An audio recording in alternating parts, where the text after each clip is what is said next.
Today we're going to fundamentally shift your mindset about confidence. We've all heard the exact same recycled advice about self belief, right? It's repeated over and over again in self improvement circles. But what if I told you that by only focusing on the belief part, you are literally missing half the equation? We're going to look at what the actual research says about how true confidence is built. Okay, let's dive into this. Believe in yourself. Trust the process. You've got this. It's everywhere, plastered on motivational posters, printed on coffee mugs, and clogging up our social media feeds every single day. And look, while this mindset advice is incredibly well-intentioned and obviously super popular, the psychological research shows it's actually incomplete. It's genuinely missing a massive foundational piece that dictates whether we actually succeed or fail. Which brings us to a crucial question. Is this mindset actually complete? Just think about it for a second. Have you ever stood in front of a mirror or sat at your desk right before a massive task, just repeating empty positive affirmations, and deep down it just felt fake, like you were trying to trick your own brain? Well, that internal friction you're feeling is totally real, and it happens for a very specific, scientifically backed reason. Let's uncover that missing piece together. To truly understand confidence, we've got to look past the motivational posters and step directly into the science. We're moving into the realm of established psychology here to look at the real foundation behind how we generate the drive to accomplish really difficult things. So the crucial point is understanding the concept of self-efficacy. It's defined as a person's belief in their own capacity to execute the specific actions needed to achieve a specific outcome. I really want you to notice how precise that is. We are not talking about some vague, mystical aura of positive thinking. No, this is a highly functional, evidence-based mindset. It's not just believing you are generally a capable person, it's believing you can execute the exact step-by-step actions required to get a specific result. Now, the popular advice to believe in yourself isn't totally wrong. People with high self-efficacy in a specific domain absolutely do set more ambitious goals. They persist way longer through setbacks, and they bounce back far more effectively when they fail.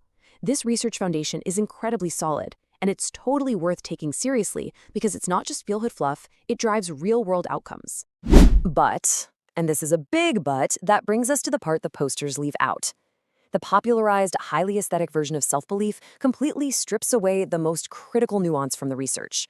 We're constantly told to just generate confidence out of thin air through sheer willpower and repetition. But psychology tells a radically different story about where true, unshakable belief actually originates.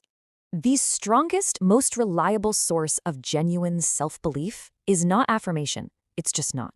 It is mastery experience. What this means is actual, direct evidence of having successfully done the thing before, even if it's in a much smaller form. Real confidence doesn't come from closing your eyes and wishing really hard. It comes from undeniable, direct evidence of your own competence.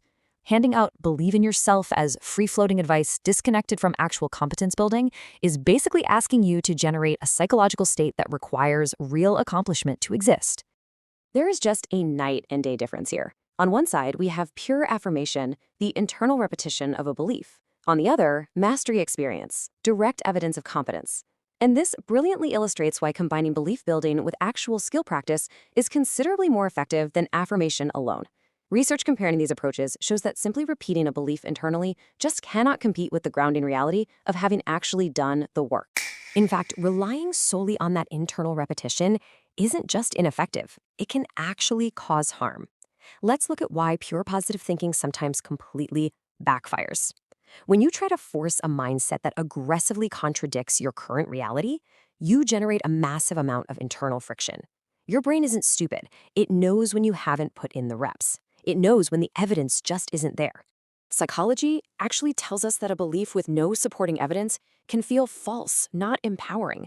If your current view of yourself differs wildly from the grand affirmation you're stating, repeating it doesn't build confidence at all. It creates a genuine internal contradiction.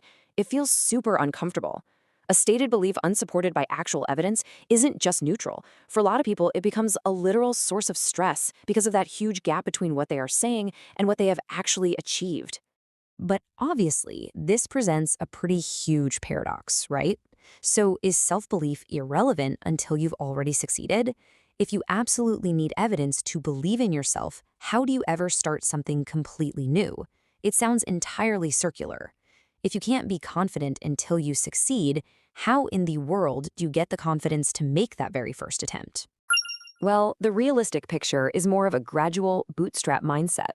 To get off the starting block, you rely on initial boosts, things like watching similar others succeed or getting genuine encouragement from credible sources.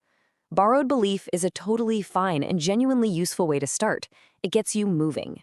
Let's move to and see how this builds. Because that borrowed belief must be followed relatively quickly by real evidence of competence to become what researchers call durable belief. So how do we actively make that transition? We need to fundamentally shift our approach from an affirmation mindset to an evidence-based mindset. And fortunately, the self-efficacy research provides us with a highly actionable framework to do exactly that.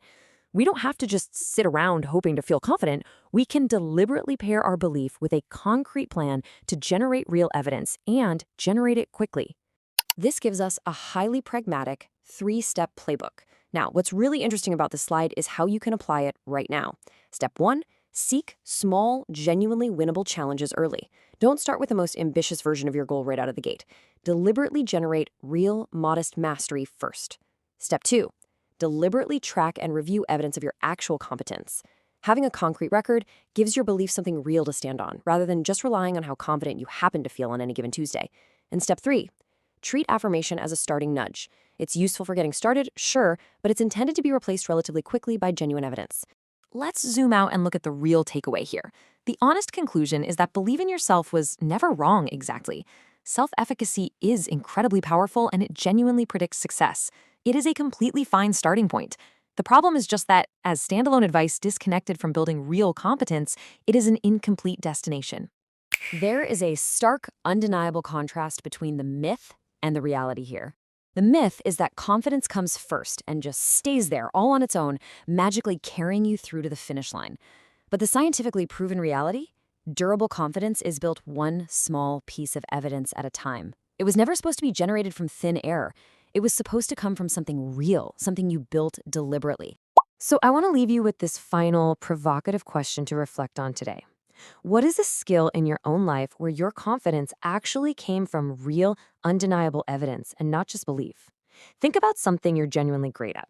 I guarantee the deep confidence you feel came after the confidence was built. Keep gathering that evidence, keep proving it to yourself, and build a mindset that truly lasts.